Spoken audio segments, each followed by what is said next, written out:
जरा सोचिए, एक प्रोफेसर जो अपनी जिंदगी के 43 साल हजारों स्टूडेंट्स को पढ़ाने में लगाता है, अब जब वो रिटायर होता है तो क्या करता होगा। आज हम एक ऐसे ही कमाल के प्रोफेसर की कहानी में उतरेंगे जिन्होंने अपनी यादों को, आप कह सकते हैं, किताब की शक्ल दे दी। और ये कोई मामूली किताब नहीं, किसी खजाने से कम नहीं है। तो ये है वो किताब। नाम है अनफॉरगॉटन इमेजेस, मतलब ऐसी तस्वीरें जिन्हें भुलाया ना जा सके। पर रुकिए, ये सिर्फ एक किताब नहीं है। असल में ये तो एक पूरी जिंदगी के अनुभवों को समेटने वाले एक बहुत बड़े प्रोजेक्ट का, कह लीजिए, एक हिस्सा है। तो आज हम क्या क्या देखने वाले हैं? सबसे पहले तो इस अनोखे कलेक्शन के बारे में जानेंगे, फिर इसके लेखक से मिलेंगे, देखेंगे कि उनकी यादों के गुलदस्ते में क्या क्या है, और आखिर में इस बात पर गौर करेंगे कि ये जो कहानी कहने की ताकत होती है ना, वो कितनी जबरदस्त होती है।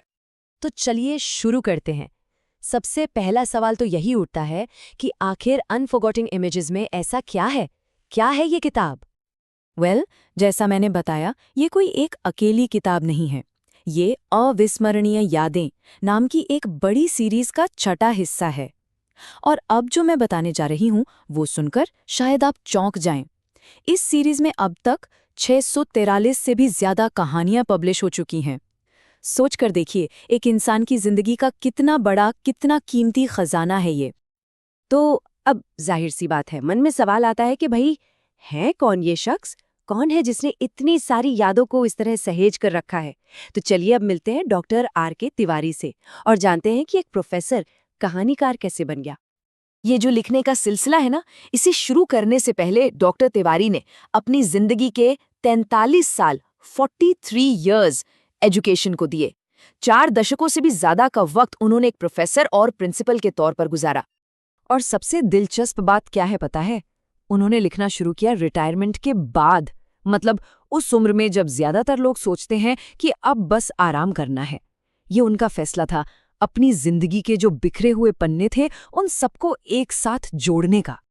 लेकिन इतनी मेहनत के लिए मोटिवेशन कहाँ से मिला, प्रेरणा कहाँ से आई? वो खुद बताते हैं कि उनके स्टूडेंट्स ने, उनके छात्रों ने उन्हें इतना बढ़ावा दिया कि वो लिखने पर मजबूर हो गए। ये एक टीचर और स्टूडेंट्स के बीच के खूबसूरत रिश्ते की एक बेहतरीन मिसाल है ना? और पता है, अपनी कहानियों को लोगों तक पहुंचाने का उनका तरीका तो और भी दिलचस्प था।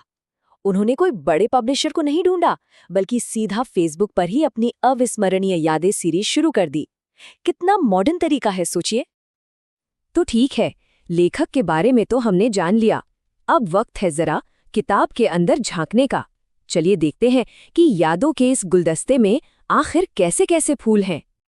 बस एक बार जरा इन कहानियों के टाइटल पर नजर डालिए। मौत से सामना, डूबने की कथा, रोंगटे खड़े हो जाते हैं। तो दूसरी तरफ एक भैंस और उसके बछड़े की प्रेम कहानी। और ये देखिए, एक छात्र जो डाकू बन गया। मतलब साफ है कि इस किताब में हर तरह का रंग है। हर कहानी एक बिल्कुल ही अलग दुनिया में ले जाती है। और इन कहानियों में एक गजब का बैलेंस है।